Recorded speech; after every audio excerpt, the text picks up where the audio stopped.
Mole concept के first topic में हम डिस्कस करते हैं आज मोल टर्म क्या है, व्हाट इज मोल।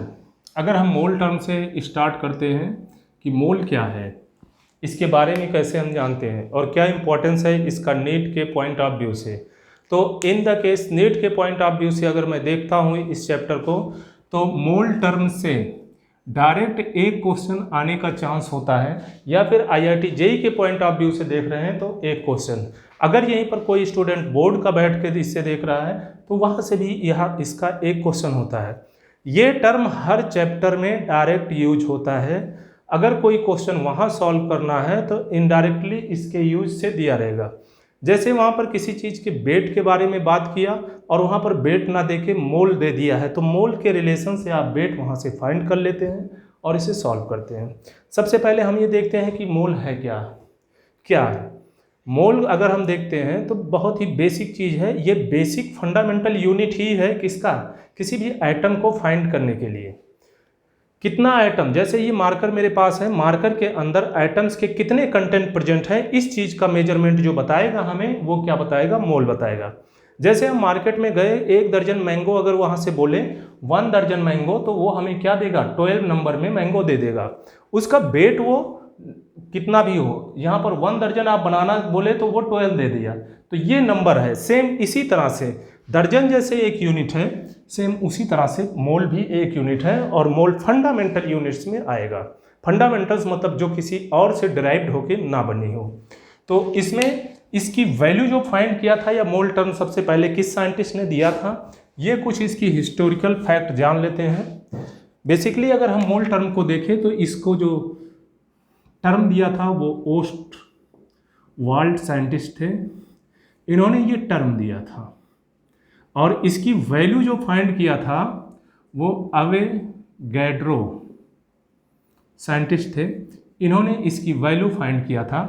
कार्बन 12 के रेस्पेक्ट में इसकी वैल्यू फाइंड करके निकाले थे, और ये वैल्यू जो निकल के आई थी इनकी 6.02 × 10⁻23, ये वैल्यू आई थी। एक मोल की वैल्यू इन्होंने फाइंड किया था, 1 मोल। तो दूसरे वर्ड में हम कह सकते हैं मोल क्या है? एक सिंपल, इसी को हम ग्राम एटम भी कहते हैं, ग्राम एटम। इस पे रिलेटेड क्वेश्चन आपके IIT JEE ने पूछ रखा है, या एक बुक है RC मुखर्जी का, उन्होंने भी पूछा है। कई स्टूडेंट का ये प्रॉब्लम भी बन के आता है। क्वेश्चन में दिया होता है कि इतने ग्राम एटम का वेट बताइए। अब क्वेश्चन में वो स्टूडेंट कंफ्यूज रहता है कि सर ग्राम एटम तो दिया है, फिर ग्राम एटम ही क्यों निकलवा रहा है? मतलब कि उसे ग्राम यहाँ पे दिखा तो वो उसका वेट ही समझ लेता है। वेट नहीं, ये 1 मोल होता है। कहीं पर भी ग्राम एटम लिखा हो, ये 1 ग्राम एटम लिख दिया है तो ये इसका मतलब कि 1 मोल की बात हम कर रहे हैं। जस्ट इसी मोल को अगर हम 1 मोल की बात किए हैं तो ये चीज़ हमारी होती है अवेगैड्रो नंबर के बराबर, जिसको हम कैपिटल M और यहाँ पे छोटा सा a इसके लिख देते हैं, तो ये हो जाता है अवेगैड्रो नंबर। और यही अवेगैड्रो नंबर अगर 1 मोल की हम बात करेंगे तो ये चीज़ क्या हो जाएगी? 6.02 × 10⁻23। ये चीज़ हमारी 1 मोल के इक्वल हमने निकाला, ये मोल। अब मोल हमें क्या क्या चीज़ें एटम के बारे में फाइंड कराता है, या क्या क्या चीज़ें मोल की वैल्यू होती हैं, ये कुछ चीज़ें हम यहाँ पे डिस्कस करते हैं। और जो हमारे नीट में कैसे ये क्वेश्चंस आते हैं, विद इन सेकेंड इसे सॉल्व कर सकते हैं। इसे अप्लाई करके अगर ये चीज़ आपने क्लियरली समझ लिया है तो ज़्यादा से ज़्यादा 10 सेकेंड 15 सेकेंड में इसके क्वेश्चन सॉल्व हो जाते हैं। और बहुत ही आसान भी क्वेश्चन इसका होता है, लेकिन वहाँ पर स्टूडेंट का अगर प्रैक्टिस नहीं है, उसके ट्रिक्स उसे नहीं पता है, तो वहाँ पर वो 3 से 4 मिनट इस क्वेश्चन को दे देता है। आखिर में अगर सही भी किया तो वो 3 क्वेश्चन का और टाइम लेके इसी एक सिंपल क्वेश्चन को सॉल्व करने में लगा देता है। तो इसको हमें क्या करना है, यहाँ से बिल्कुल सिंपल वे में देखना है। तो सिंपली अगर देखें हम मोल के बारे में, तो मोल हमें क्या क्या चीज़ें बताता है। 1 मोल अगर है तो ये क्या क्या चीज़ें हमें आइटम के बारे में बताएगा। तो सिंपली जो मोल है ये हमें क्या क्या बताता है? मास बताता है, वॉल्यूम बताता है, और नंबर ऑफ एटम, मॉलिक्यूल और आयन। ये 3 चीज़ें हमें बताएगा कोई भी मोल अगर दिया है। जैसे 1 मोल ही हम कह दिए कि 1 मोल हमारे पास है, तो 1 मोल हमें क्या क्या चीज़ें आइडेंटिफाई करा देगा। एक तो हमें उसका मास बता सकता है, जिस भी आइटम के हम 1 मोल की बात कर रहे हैं। दूसरा हमें क्या बता सकता है, उसका वॉल्यूम बता सकता है। और तीसरा क्या बता सकता है, नंबर ऑफ एटम, मॉलिक्यूल या आयन। अब जो क्वेश्चन की मैं बात कर रहा हूँ वो क्वेश्चन यहीं से आएगा। कोई डाटा दिया होगा, वहां से नंबर मास पूछ लेगा कि इनमें मास आप बता दीजिए, या कंपेयर करने के लिए कह देगा कि किसमें मास सबसे ज़्यादा है, किसमें मास सबसे कम है, किसका वॉल्यूम सबसे ज़्यादा है, किसका कम है। 4 ऑप्शन आपको दे देगा, अलग अलग का दे देगा। नंबर ऑफ एटम पूछ लेगा किसमें सबसे ज़्यादा है, किसमें कम। अब वहाँ पर नंबर ऑफ एटम जो ऑप्शन में आपका दिया होता है वो किसमें देगा, ज़्यादा से ज़्यादा यहाँ पे दे देगा, लीटर में दे देगा, केजी में दे देगा, मतलब मास में दे देगा। तो उसमें एक रिलेशन जो आपका मोल का इनके साथ है, वो रिलेशन अभी मैं डिस्कस करता हूँ, वहाँ से ये फटाफट क्वेश्चन सॉल्व होते जाते हैं। जस्ट इसके बाद अगर आप देखते हैं मोल की जो फार्मूले हैं, क्या क्या डेराइव होके यहाँ से निकलेगा, वो तीनों की बातें मैं अभी करता हूँ। इससे पहले छोटा सा एक यहाँ पे प्रॉब्लम है। जैसे हम किसी आइटम को कहते हैं ऑक्सीजन का वेट हमारा कितना है, 16 ग्राम है। जो ऑक्सीजन, कार्बन का वेट 12 ग्राम है। जो कार्बन या जो ऑक्सीजन हमें नेकेड आई से दिखाई नहीं दे रहा है, उसका वेट 12 ग्राम कैसे हो सकता है या 16 ग्राम कैसे हो सकता है। लेकिन हम इसे पढ़ते आए हैं और पीछे भी पढ़े हैं, तो ये गलत भी नहीं होगा, इनका कहने का मतलब है। लेकिन 16 ग्राम ये प्रैक्टिकली आपको पॉसिबल भी नहीं है। यह चीज़ एक्चुअल में एक ऑक्सीजन का वेट नहीं होता है, बल्कि 1 मोल ऑक्सीजन का वेट होता है। 1 मोल ऑक्सीजन का वेट जो होता है ये 16 ग्राम होता है, ना कि एक इंडिविजुअल ऑक्सीजन का वेट। अगर 1 मोल ऑक्सीजन का वेट 16 ग्राम है, तो एक ऑक्सीजन का वेट क्या हो जाएगा, 16/1 मोल। और 1 मोल की वैल्यू हमने अभी बताई है, कितना है, 6.02 × 10⁻23। या इसी चीज़ को हम क्या लिख सकते हैं, 16/Na। अब 1/Na को ही हम और दूसरे वर्ड में AMU बोलते हैं। AMU atomic mass unit. क्या बोलेंगे, एटॉमिक मास यूनिट। तो अगर हमारे पास 16 AMU बोल दिया गया, इसका मतलब हमें क्या कह रहा है कि इंडिविजुअली एक ऑक्सीजन का वेट की बात हमारा किया है 1 AMU।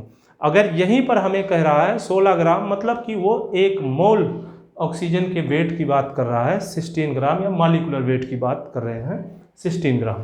तो ये छोटा सा डिफरेंस होता है, जो कि नॉर्मली स्टूडेंट इसमें कंफ्यूज रहता है और वो पीछे रटा है कि 16 ग्राम है तो 16 ग्राम करता चला गया। नेक्स्ट आपका आता है कि मोल से रिलेटेड जो फार्मूले हैं और इनसे क्वेश्चंस क्या क्या बनते हैं, इनको हम डिस्कस करते हैं। जैसे मोल से रिलेटेड अगर हम देखते हैं क्वेश्चंस को, तो मोल क्या है, कैसे इनके क्वेश्चंस आते हैं, और क्या आपका यूटिलाइज होता है डायरेक्ट नीट में। और जो प्रीवियस में अभी 5 साल NTA ने पूछा है, कम से कम 15 से 20 सेट इसी साल से 2 साल पहले NTA का JEE में आया हुआ है, तो वहाँ पर भी इन्होंने क्या क्या क्वेश्चन रखे, वो सारी चीज़ें हम डिस्कस कर देंगे। और यहाँ से आपका क्वेश्चन फटाफट होता जाएगा, विद इन सेकेंड होता जाएगा। तो यहाँ पे सबसे पहले हम देखते हैं, अगर क्वेश्चंस की बात करते हैं, कैसे इनके क्वेश्चंस किन फार्मूलों पर निकलते हैं मोल के। सबसे पहले मोल से ही हम स्टार्ट करते हैं। मोल को अगर डिसाइड करें इसका एक सिंबल, तो इसे स्मॉल n सिंबल से हमें रिप्रेजेंट किया जाता है मोल को। तो स्मॉल n इक्वल टू क्या होता है, वेट, या इसी को लिखा रहता है given weight upon molecular weight. Given weight या सिर्फ वेट लिखा रहे या मॉलिक्यूलर वेट, या कई बुकों में आपका मास अपॉन मॉलिक्यूलर वेट लिखा रहता है। फिजिक्स के दुनिया में अगर आप देखेंगे तो वेट एंड मास में डिफरेंस होता है, बट केमिस्ट्री में ये दोनों सेम होते हैं। इसका रीज़न है कि केमिस्ट्री में हम जिन चीज़ों का मेजरमेंट कर रहे हैं वो माइक्रोस्कोपिक पार्टिकल हैं, और माइक्रोस्कोपिक पार्टिकल पर जो ग्रेविटेशन लगता है, जिसकी वजह से मास और वेट अलग अलग होते हैं, यहाँ पर नेग्लेक्टेबल होता है, जो कि अभी न्यूटन और साइंटिस्टों ने कहा कि माइक्रोस्कोपिक पार्टिकल पर इसे हम नेग्लेक्ट कर सकते हैं। अगर नेग्लेक्ट कर सकते हैं तो मास लिखा है या वेट लिखा है तो उसमें कोई कन्फ्यूजन आप यहाँ पे नहीं रखेंगे। हाँ, फिजिक्स अगर है तो वहाँ पे आप इसमें कन्फ्यूजन जरूर रखना पड़ेगा। दूसरा, अगर हमारे पास यहाँ पे फार्मूला होता है, वो होता है n/n। अब इसी n को मैंने कहा था नंबर ऑफ एटम हो सकता है, आयन हो सकता है, या मॉलिक्यूल हो सकता है। और तीसरा फार्मूला होता है V/22.4 लीटर, और ये कंडीशनल है STP या फिर NTP की कंडीशन पर, और ये गैस के लिए वैलिड होगा। ये नई बुक में अगर देखेंगे तो 22.4 की जगह पर 22.7 है, तो इससे कंफ्यूज नहीं होना है। टोटल मोल निकालने के लिए ये n इक्वल टू ये भी होता है आपका, ये भी होता है, ये भी होता है। अब यहाँ से 2 मिनट के अंदर अगर आपको ये चीज़ें क्लियर हैं तो ये 2 मिनट का ऐसा ट्रिक है जहाँ से आपके सारे क्वेश्चन इससे रिलेटेड, अगर मोल से रिलेटेड आए हैं तो किसी भी कंपटीशन में बैठ रहे हैं आप तो ज़्यादा से ज़्यादा 15 से 20 सेकंड में आपके क्वेश्चन सॉल्व हो जाते हैं। एज लाइक कैसे, देखिए, जैसे वेट बाई मॉलिकुलर वेट, यह इक्वल टू n/n मैंने लिखा, यह इक्वल टू V/22.4, ये 3 फार्मूले एक साथ कर लिया। यहाँ पर जो क्वेश्चन पूछेगा वो बहुत ही कम, आप सोचिए कि n निकालने के लिए आपको डायरेक्ट देगा। वो क्वेश्चन में क्या निकालने के लिए देगा, या तो वेट आपको दिया होगा और आपसे नंबर ऑफ एटम पूछेगा, बाकी अब ये डाटा आप उसका जो भी कंपाउंड है उसका मॉलिक्यूलर वेट निकाल लेंगे, Na की वैल्यू पता है, आप निकाल सकते हैं। या फिर आपको वॉल्यूम निकालना होगा, वेट उसका दिया होगा, या फिर वॉल्यूम आपको दे दिया है, वेट निकाल लेगा। तो जिसको भी निकालना है, जिससे कंपेयर करना है, उससे आप कंपेयर कर लें। जैसे इन दोनों को कंपेयर करना है, यूँ कंपेयर कर लिया, इन दोनों को करना है, कंपेयर कर लिया। अगर सिर्फ इन दोनों को करना है तो इसको आप गायब करके इन दोनों को कंपेयर कर लीजिए, फटाफट क्वेश्चन आपके सॉल्व हो जाते हैं, और इनसे आपके टाइम भी बचता है और क्वेश्चन गलत होने के चांस नहीं होते हैं। और ऐसे अगर एकेडमिक तरीके से आप सॉल्व करेंगे तो यही सेम क्वेश्चन 4 से 5 मिनट में आपके सॉल्व होते हैं। जैसा कि आपका अभी जस्ट 2020 में क्वेश्चन आया था नीट में, इसी से रिलेटेड। इस क्वेश्चन को अगर आप सॉल्व करेंगे अपने एकेडमिक तरीके से तो कम से कम 3 से 4 मिनट लगेगा। ऐसे आप करके फटाफट उसमें निकाल देंगे। वहाँ पे शायद ये पूछा था कि नंबर ऑफ एटम किसमें सबसे ज़्यादा है या मॉलिक्यूल, ऐसा ही कोई क्वेश्चन एक रहा है जिसको आपको सॉल्व करना था। तो ये था कि मोल से रिलेटेड आपके क्वेश्चन कैसे सॉल्व हो जाते हैं फटाफट। अब इसमें हम डिस्कस कुछ क्वेश्चंस को लेके करते हैं और कितनी वैरायटी के क्वेश्चन आते हैं वो सारी वैरायटी हम यहाँ पे पहले डिस्कस कर लेते हैं। एक एक करके एक एक वैरायटी को हम यहाँ पे करते हैं। सबसे पहले इसमें किस टाइप के क्वेश्चंस, तो जैसा कि आप पीछे मैंने बताया कि इसमें डिफरेंट टाइप के क्वेश्चंस आते हैं, उसमें से एक वैरायटी का क्वेश्चन ये है जो अभी अब कुछ क्वेश्चंस मैंने लिखे हैं, इसको डिस्कस करने जा रहा हूँ। अब इसमें वैरायटी में अलग अलग वैरायटी है, तो एक वैरायटी से रिलेटेड, यहाँ से रिलेटेड कितने क्वेश्चन आ रहे हैं, और ये सारी वैरायटी क्वेश्चन देखने में छोटे होंगे लेकिन नीट और जेईई में डायरेक्ट आते हैं। बोर्ड में भी इनका न्यूमेरिकल 2 मार्क्स में सॉल्व करने के लिए स्टूडेंट के लिए हमेशा आता रहा है। तो ये, और दूसरा जो चीज़ें मैंने बताया, 3 ही फार्मूले मैंने अभी आपको बताया, तीनों फार्मूले से ही रिलेटेड यहाँ पे क्वेश्चन आएगा, इससे ज़्यादा कोई क्वेश्चन नहीं आएगा। या ना ही किसी क्वेश्चन में मैं कैसा भी क्वेश्चन लिख दूँ वहाँ पर कोई नया फार्मूला हमें यूज करने के लिए नहीं आ सकता है। तो सबसे पहले हमारे पास जो क्वेश्चन है वो फर्स्ट क्वेश्चन है। फर्स्ट क्वेश्चन लिखा है number of molecule in 9 gram of glucose. यहाँ पर हमसे जो पूछना चाह रहा है, क्या पूछना चाह रहा है, नंबर ऑफ मॉलिक्यूल। तो सबसे पहले हम यहाँ पे तीनों फार्मूले लिख लेते हैं। एक तो हमारे पास क्या है, वेट बाई मॉलिकुलर वेट, और दूसरा फार्मूला है n/Na, और तीसरा फार्मूला है V/22.4 लीटर। ये भी STP पर हम लिख देते हैं जिससे कोई कंफ्यूजन यहाँ पे ना हो। अब इन्हीं तीनों फार्मूले का एप्लीकेशन यहाँ पे करके हम दिखाते हैं एक एक। फर्स्ट क्वेश्चन है नंबर ऑफ मॉलिक्यूल। क्वेश्चन में कहना चाह रहे हैं कि कितना नंबर ऑफ मॉलिक्यूल्स हमारा होगा 9 ग्राम ग्लूकोज में। नंबर की बात आई है तो नंबर की बात यहाँ पर कौन कर रहा है, n कर रहा है। तो मीन्स हमारा इस फार्मूले का यूज है। दूसरा, इस क्वेश्चन में क्या कह रहे हैं, 9 ग्राम, मतलब वेट आया है। वेट हमारा कहाँ है, यहाँ पर है, तो वेट से रिलेटेड हमारा इतना पार्ट आ जाएगा, इसका कोई रोल नहीं है। तो हम अब यहाँ पे रख लेते हैं, वेट हमें 9 ग्राम दिया है और ग्लूकोज का मॉलिक्यूलर वेट अगर हम सॉल्व करते हैं C6H12O6, मीन्स कहने का क्या है, इसका यहाँ पे मॉलिक्यूलर वेट हम सॉल्व करके निकाल लेंगे, कार्बन का कितना है इसका और इसका और जोड़ लेंगे, तो ये 180 के अप्रॉक्स आएगा, अप्रॉक्स क्या 180 ही आएगा। एन हमें निकालना है और ये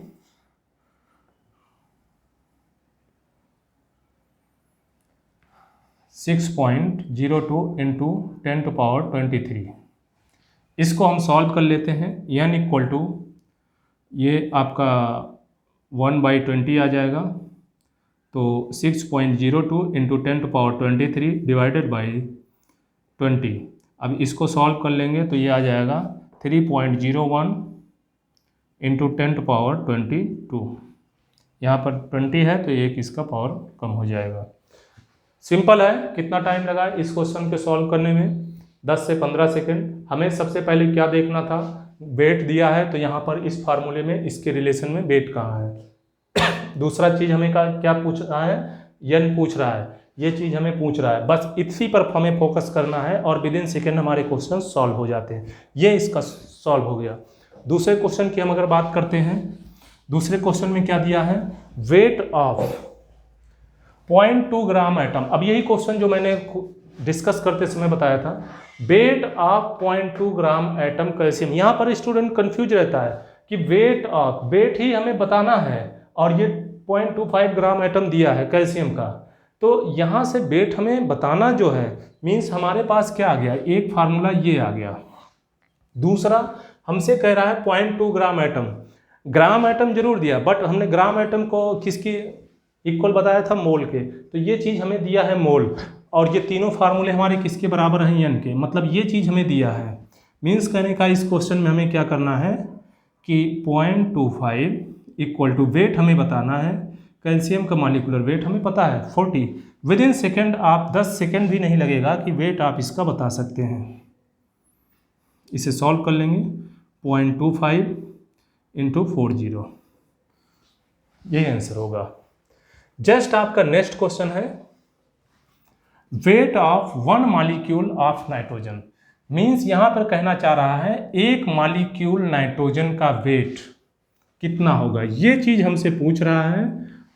और मॉलिक्यूल, मॉलिक्यूल मीन्स नंबर हमें दिया है, और नंबर दिया है इसका मतलब क्या है, एन दिया है। तो हमें अब क्या रखना है, weight by molecular weight equal to N by N A, और वेट हमें दिया निकालना है, मॉलिक्यूलर वेट नाइट्रोजन का 28, एन की वैल्यू 1 दिया है, और ये वैल्यू हमारे पास कितना 6.02 इंटू 10⁻23।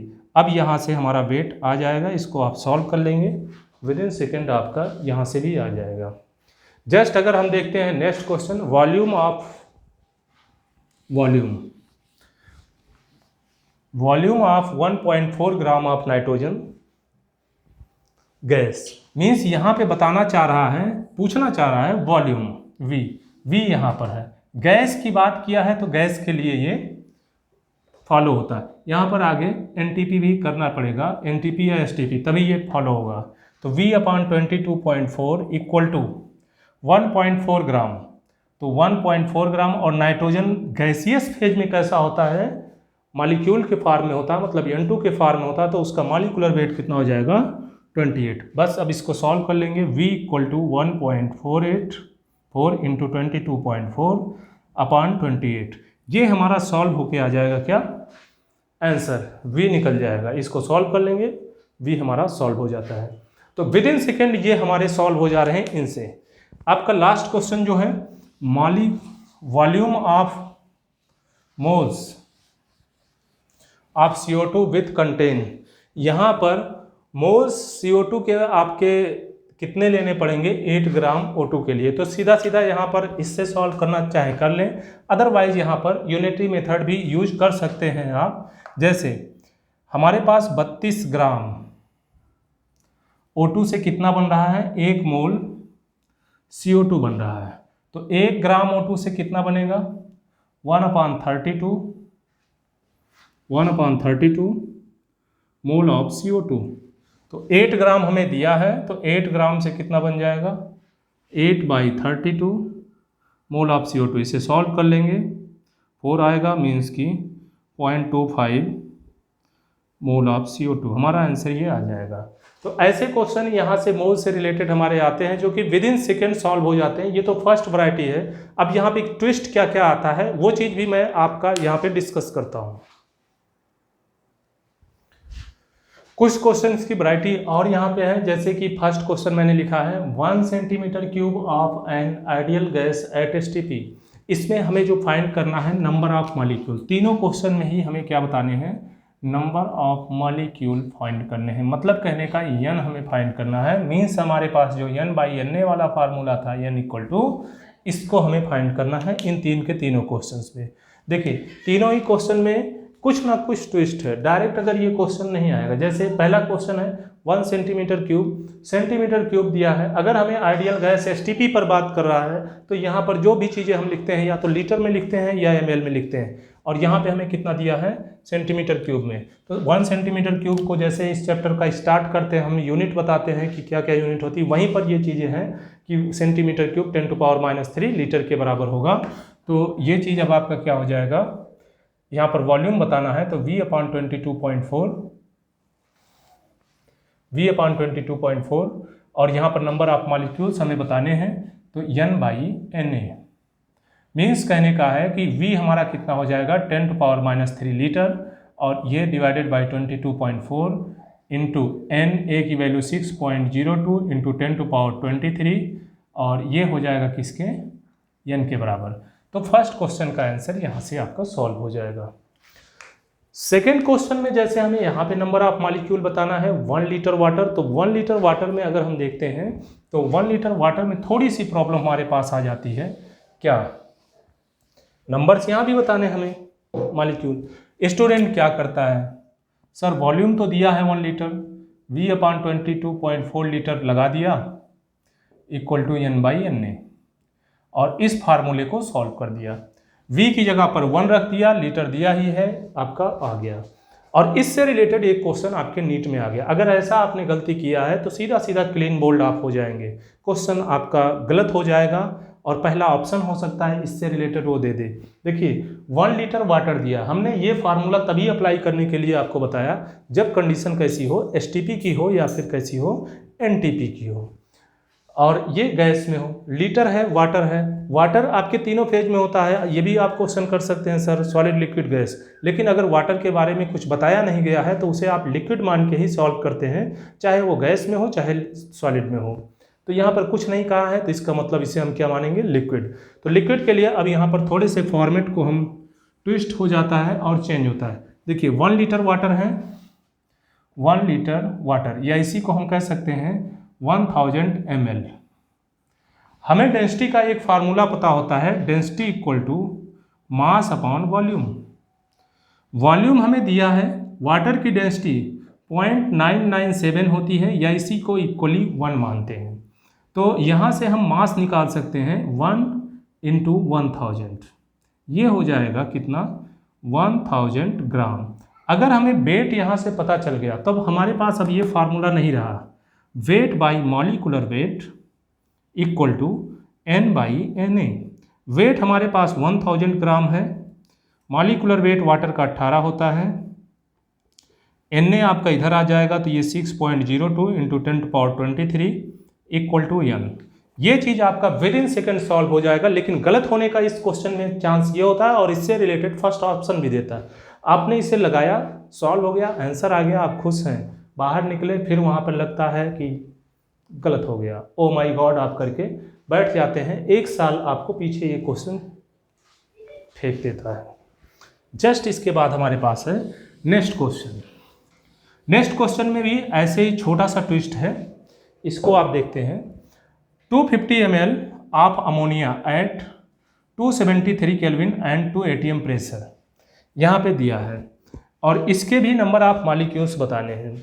यहाँ भाई आपके दिमाग में आएगा सर ये तो दिया है वॉल्यूम ml में दिया है, इतना दिया। यहाँ पर अब हम क्या कर दें, V/22.4 litre equal to N/N ने लगा दें। अगर ऐसा यहाँ पर भी आपने सॉल्व किया तो फर्स्ट ऑप्शन आपको एग्जामिनर इसी से रिलेटेड आंसर जो निकलेगा वही दे देगा, बट यहाँ पे क्या होगा, फिर आपका गलत होगा। देखिए, ये मैंने क्वेश्चन में फार्मूला अप्लाई करने के लिए बार बार कह रहा हूँ कि यहाँ पर एसटीपी की कंडीशन अगर दिया है तभी स्टैंडर्ड टेम्परेचर प्रेशर, यहाँ पर स्टैंडर्ड टेम्परेचर प्रेशर की अगर बात कर रहे हैं तो 273 केल्विन होता है टेम्परेचर, बट प्रेशर यहाँ पर 2 atm दिया है, वहाँ पर क्या होता है 1 atm होता है स्टैंडर्ड टेम्परेचर प्रेशर पर। इसका मतलब कहीं ना कहीं ये स्टैंडर्ड टेम्परेचर प्रेशर की बात इस वॉल्यूम की नहीं कर रहा है, मतलब नॉर्मल कोई चीज़ दे दिया है। तो आपके पास या तो इसका कोई दूसरा अल्टरनेटिव, जैसे वहाँ पे मैंने ml को कन्वर्ट कर लिया था मास से, अब यहाँ पर ये चीज़ भी ना आप कर सक रहे हैं क्योंकि अमोनिया का आपको डेंसिटी पता नहीं होगा वहाँ पे और ना ही क्वेश्चन में दिया होगा। तो एक रास्ता आपके पास है कि आपको ideal gas equation PB = nRT पता होता है, PB = nRT। अब PB = nRT से आपका कुछ जो कांस्टेंट है उसे कांस्टेंट मान के हटा देंगे, जैसे ये दोनों कांस्टेंट, तो P1 V1/T1 ये जो डाटे अभी हैं आपके पास इसे ये मान लेते हैं और STP पर इसको कन्वर्ट कर लेते हैं, मतलब P2 V2/T2। तो P1 आपका कितना है 2 atm, वॉल्यूम 350 और टेम्परेचर T1 दोनों का ही सेम होगा तो हम 273 लिख सकते हैं। P2 आपका 1 atm होता है, वॉल्यूम ही आपको निकालना है और ये 273 इस कट जाएगा, तो यहाँ पर V2 जो आ जाएगा वो 700 आ जाएगा। अब जो वॉल्यूम आपका आया वो 700 ml आया, अगर आप 350 ml से करेंगे तो जस्ट हाफ का आंसर आ जाएगा और आप सोचेंगे थोड़ा सा हो सकता है यही ऑप्शन हो। फिर इसके बाद अब आप V/22.4 litre equal to N/N ने अप्लाई करेंगे तो यहाँ से आपका नंबर्स आ जाएगा। हो सकता है आपको नंबर ना पूछे, जरूरी नहीं कि हमने क्वेश्चन में क्या पूछा है नंबर ऑफ मॉलिक्यूल्स पूछा है, वो क्वेश्चन में आपसे नंबर ऑफ मोल्स पूछ सकता है, तो यहाँ से नंबर ऑफ मोल्स आप बता सकते हैं क्योंकि यही चीज़ आपकी किसके बराबर है, N के बराबर। हो सकता है यहीं पर आपसे वेट पूछ ले, अमोनिया का वेट क्या होगा, तो यही चीज़ क्या हो जाएगा वेट बाई मॉलिक्यूलर वेट, तो यहाँ से ये भी निकाल सकते हैं। अब इसे सॉल्व करना है तो आपका वॉल्यूम पता चल गया 700, तो N = क्या हो जाएगा 700 × 6.02 ×